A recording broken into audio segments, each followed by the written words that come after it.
Quick introduction, the video has a slow pace. I'm feeling a little bit ill, but if you were curious about where sales resistance really comes from, then you'll find some good insights here. So stick around if you're interested in that. All right, so this video is about why people don't want to be sold to, right? And why people don't want to be sold to, it's like a lot of different reasons. Um, by the way, that's just a generalization, right? Using these words, that's what it is. But the main reason why people don't want to be sold to is because they feel like you're taking advantage of them, right? That's why people say, "Are you trying to sell me something?" But actually, selling in itself isn't wrong, and even trying to sell something isn't wrong. But words, you know, words always come with like an energy attached, and you need to you need to have the right energies, and you need to have the right intent. Words only mean so much, but they help us identify the energies, right? So, and generally, when people don't like being sold, it's because they feel like they're being taken advantage of, because you want to get the sale, you want to get the clothes. That's okay, but the problem is sometimes it feels like that's people feel like you're being needy, right? Like you need to sell, but then you're forgetting about what they want and what they need, and that's not a good thing, because the only effective way you're going to get the sale is by thinking about what they want and they need. It's literally the most effective way to sell. But when you forget to do that, and when you only focus on your own needs and wants, that's how you lose sales, and that's how you get resistance. Um, that's a very big overarching term, but that's basically what it kind of comes down to.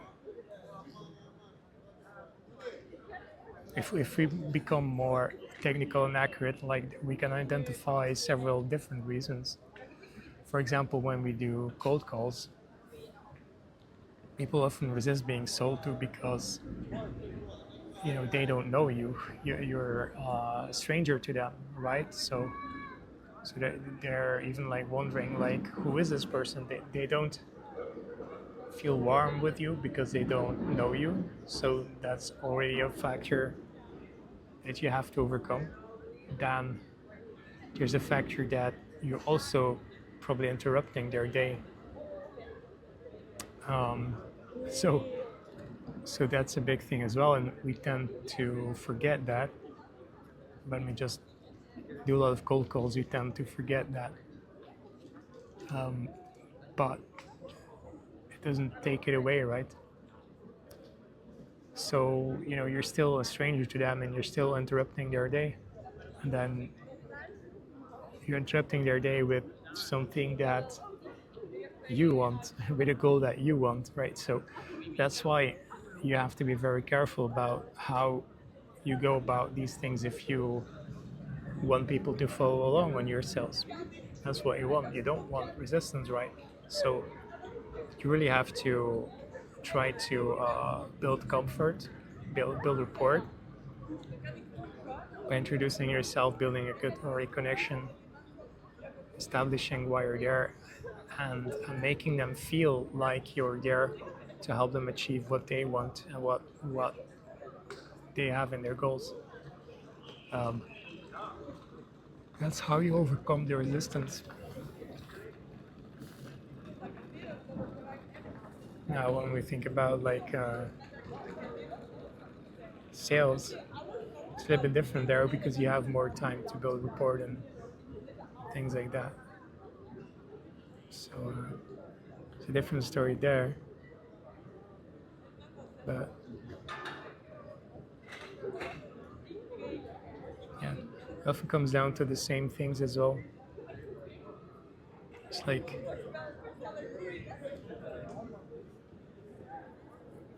you don't want people to reject you, right? You want them to accept you, and that takes awareness. Takes awareness. Sorry, my mind is wandering a little bit, but that's why I'm having trouble focusing right now. But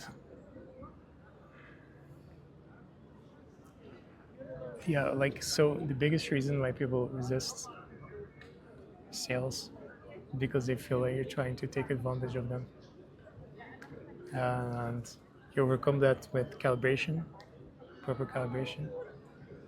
By the way, it's also, I'm not advocating that you should forget your own goals, right?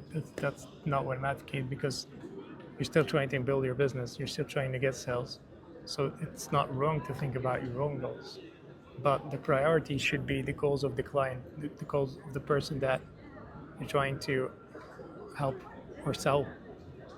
It should be trying to help them, right? Because that's how you're going to get the sale. And whether that's from a genuine place or whether that's from a transactional place, it doesn't matter that much. The thing is just you need to get them what they want. Technically speaking, of course. Speaking from a personal level is different, but it's hard to always be genuine. So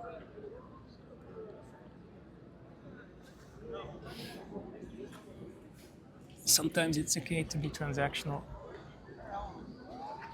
But the thing is, you need to know how to be transactional in the right way, how to do good business right.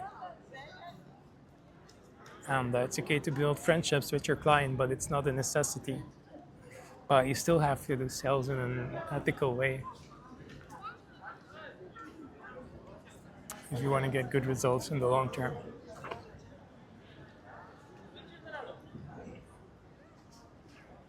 So that takes some thinking, some strategy, takes some personality. But once you figure it out, it becomes a habit. So, it just is what it is.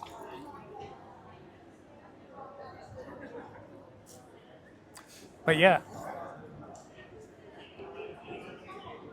So the main point of the video is, if you want to avoid sales resistance, and you should avoid sales resistance, just come from their perspective. Consider their perspective. Think about what they want and try to help them get their goals.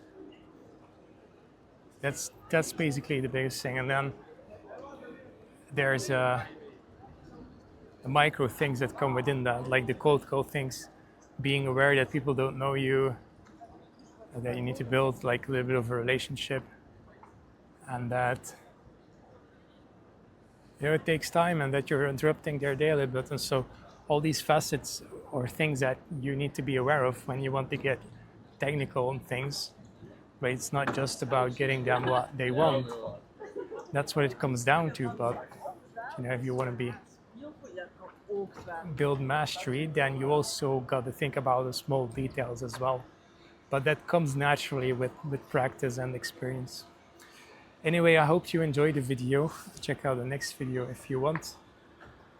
And I'll see you next time. Bye-bye.